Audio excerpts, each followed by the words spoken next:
Wait, wala ka pa na spark plug ang puto. Paano i-start yan? Wala spark plug. Ano gagawin natin ngayon? Lalaiteran na natin.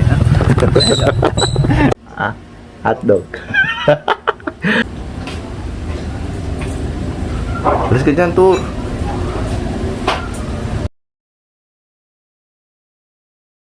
What's up mga sirs? It's me, Jers Speed Maro Vlog. So, meron tayong pag-uusapan ngayon tungkol to at papaliwanag ko tungkol sa hard starting ng pure stock engine and sa kargado engine. So, may papakita ko sa inyo mga sir na isang issue na walang error pero hard starting siya. So, kahit i-check yung compression, check yung gas, kuryente, lahat is good and walang error talaga, walang error na ipapakita. Pero kung meron kayong mga equipment or tools na diagnostic tools para dito sa problemang ganito is mas madadalian kayo. Pero paano kapag wala? So ipapakita ko din paano kapag wala kayong tools. So paano may detect kung ito talaga yung problema ng hard starting issue nyo. Syempre, hard starting, maraming maraming posibleng maging problema kapag hard starting ang pinag-usapan. So, itong ipapakita ko, sana makatulong sa inyo, tips, and panoorin nyo to. May papakita tayo dito na yung hard starting problem. So, kasama natin si Torbix Motovlog ulit. And papakita namin kung ano yung mga dapat i-check. Pakita muna natin yung Open muna natin.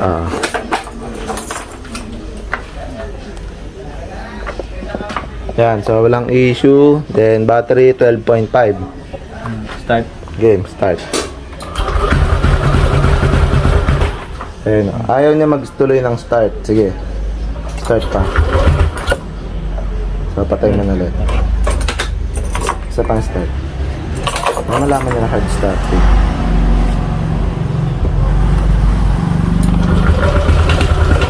So, dun pa lang ayaw niya mag-start. Then, ano ba yung mga i-verify natin, Torbix? Una-una, kung goods yung battery, ibig sabihin pag bukas, goods naman yung battery, 12.5 volts. Ibig sabihin, goods pa yon. Sunod naman natin is yung mga contact dito, kung talagang naka-contact, yung katulad nito, pati sa ignition coil, yung mga contact, goods din naman. So, sunod natin pagbibasean, error 12. So, naayos na din natin to, yung error 12 niya, naka MC4 na. Tapos, susunod din natin is, mag-check din tayo sa injector. Ibig sabihin, is, bubuksan natin, tapos, tatanggalin natin dito, kung magbubuga siya. Pag nagbuga siya ng pag-start mo, good siya. Ibig sabihin, nagpa-function siya. Tapos saan tayo ulit susunod natin i-check sa mga troubleshooting. Susunod natin is spark plug. Yung spark plug, tapos yung mismong spark plug top. I-check natin kung nag-umido din siya. So, pakita natin yung checking kung paano mag-check ng spark plug. Hindi lang tayo magbe-base sa mismong spark plug. I-check din natin to kung goods, walang nangyayaring corrosion sa loob ng niya. Ibig sabihin, malinis, goods. Yan, Goods. kita. Yan, goods pa. Kakapalit lang din ng spark plug na, kaya ibig sabihin, goods to spark plug. Tapos nag-check na din tayo ng sunog. Pakita natin sample kung paano mag-check ng spark plug. So, mag-check tayo ng spark plug kung okay yung sunog. So, safety first, mag-gloves po tayo kasi natin sa body ground yung kuryente. So pag umawak tayo ng lever kasi, pupunta din sa lever yung kuryente. Kaya gloves tayo. For safety purposes. Yun. So ayan. Spark plug. Tapos check natin. 3, 2, 1, firing. 3, 2, 1. So, malakas yung kuryente. Malakas. Tapos medyo bluish pa. Yan. Goods yung kuryente. Goods pa yung kuryente. Then, paano pa yung isang i-check? Okay, so mga sir, papakita naman ni Torbix ngayon yung ano, kung goods yung ano nyo, fuel pump. So para ma-check nyo yung fuel pump nyo kung nagana, ito yung way, basic way lang to para ma-check yung fuel pump. Okay, so ayan yung tatanggalin nyo lang pagka mag-check kayo ng ano, fuel pump. Ito tatanggal ito Orbix.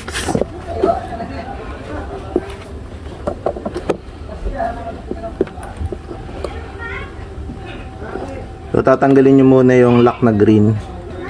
Then pag natanggal nyo yung lock na green, ibubukan nyo yung nasa ilalim nya. Yun, yung nasa ilalim, ibubukan nyo, hugutin nyo lang. Yan. Then So, po kayong pansalin.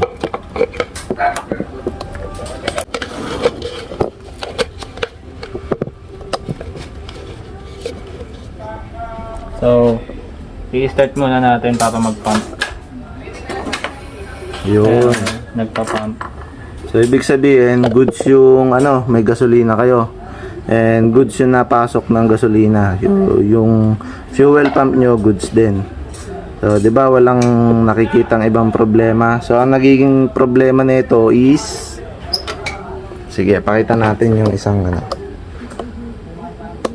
So ano to, yung troubleshooting muna pinapakita namin para alam nyo din na ayun din same ng problema yung hard starting ninyo.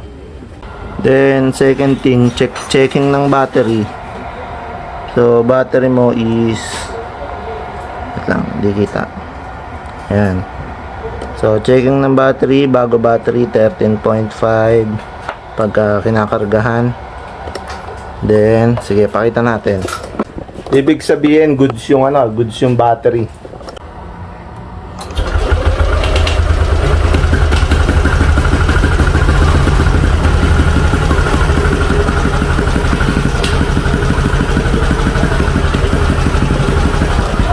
So, mi-start siya pero mamamatay. And yung voltahe, suportado nung charger ng battery. So, meaning, yung charging system mo is failed sa charging system. Ulit.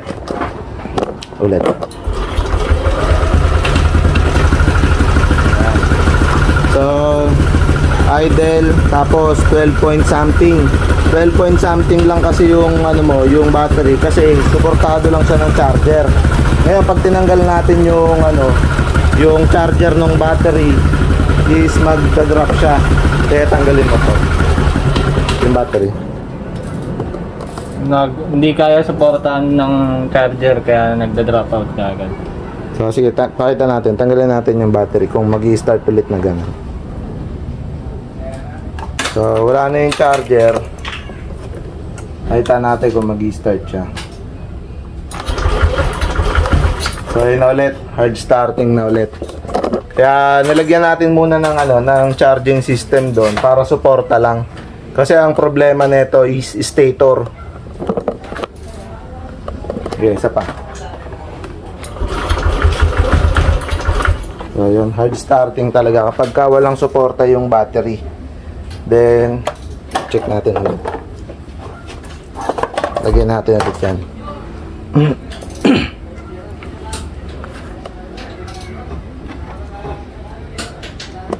Tapos, so yan, suportahan ulit natin ng battery.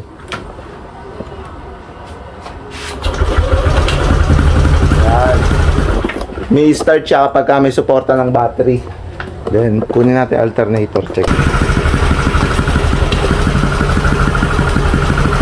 So meron tayong gagamitin na ano, na pang-check ng alternator. Ito yun. Yan.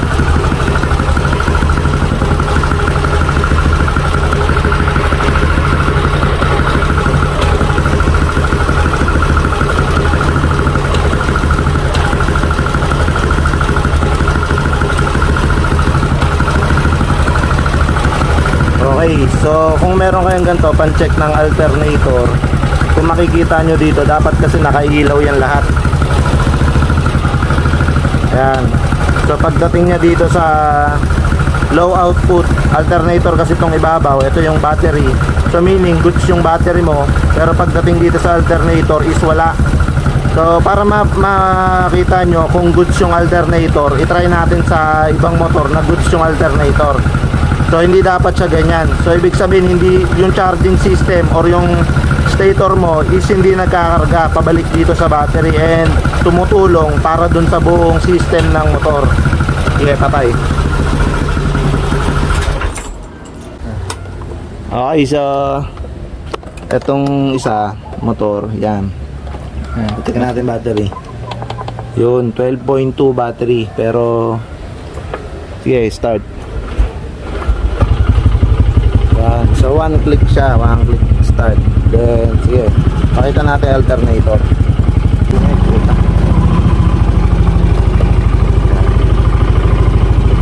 Okay, so kung mapapansin nyo, yan, kahit idle siya, goods yung alternator. Idle lang yan. So ayan yung throttle, then idle, naka-idle pero umiilaw lahat, meaning nagkakarga sa charging system. Ayan o, nakalagay dyan is strong output, so 14 volts. So meaning yung sa charging system ng motor meron. Kapag wala kayo nito, paano nyo malalaman? Paano nyo madedetect na sira yung alternator? Simple lang yan, kaya nga merong. So kapag idle dapat 14. Kapag wala kayong gantong pang stator check, so dapat dito sa panel pa lang 14 na kaagad siya. Ala boss goods. Ginaji. So ulit baka baka tumamba lang eh. So yan, idle lang siya pero nagkakarga. Okay. Ano gagawin natin ngayon? Laliteran na natin. Tapos na yung motor. Hindi, naghihintay yung may-ari nun. Shoutout kay Kiyo. Tumambay ka lang muna dyan sa inyo. Wag ka magmumotor. Tamay muna. Nangangati na yung kamay niya. Kakakaano eh. Gusang-gusan na pumiga. Kargado naman sa checking ng alternator is syempre hard starting. Mga dapat i-check doon syempre. I-check niyo yung compression kung meron siyang compression. Ngayon, nag-check na rin kami noon is goods yung compression and kung merong singaw yung sa sa head. Kasi pagka wala siyang pressure dun sa loob is hindi siya mag-start kasi hindi niya nare-reach yung compression niya. Tapos, syempre, check nyo din yung yung valve kung lapat dun sa mismong head. Kapag singaw din yun, may problema kayo sa idle or either hard starting din. So, ang mga chinek natin is yung kuryente, gasolina, tapos wirings, tapos compression. Pero wala pa din error. Nag-check din tayo ng battery, walang error. So, meron kaming gamit kasi na yung pang-check ng stator which is pinakita natin kanina. So, yun, nalaman natin na stator yung problema niya. And paano malalaman kung pasira na? Ang sabi ng may-ari nito, una hard starting na siya pero maganda yung performance. Maganda yung performance sa motor, so wala siyang delay RPM or ganun na nangyayari. So ganun nyo lang malalaman yun. May time lang siya na magiging hard starting, then kamalaunan or pagtagal-tagal pa na ganun is bibigay na yung stator nyo and ganun na yung mangyayari. Ano yan, Tor? Ranjo Lodi. So, yun yung stator na ipapalit natin. Kakabit na ni Torbix Motovlog. Ayun na natin. Assembly. Yan, brand new. Shoutout mo din kayo, baka sabihin niya pinapalit yung Nalagay ko na to sa motor ko Kiyo. Yung akin na lang sa'yo. Lagay na natin. Alright, so check na natin kung one-click. Nakakabit na natin yung bagong yung stator and then na-Aero 12 na rin natin. Check. Nice, one-click. So, ang mga hard starting problem dapat goods na yan. Check na natin. With Torbix Motovlog. So So charging system, kaka-start lang is goods. Yan. So max kaagad. So yun lang, sana nakatulong yung vlog natin para dun sa problema nyo sa hard starting. So meron kasi nangyayari, yung stator yung problema. Yan, goods yung goods na yan.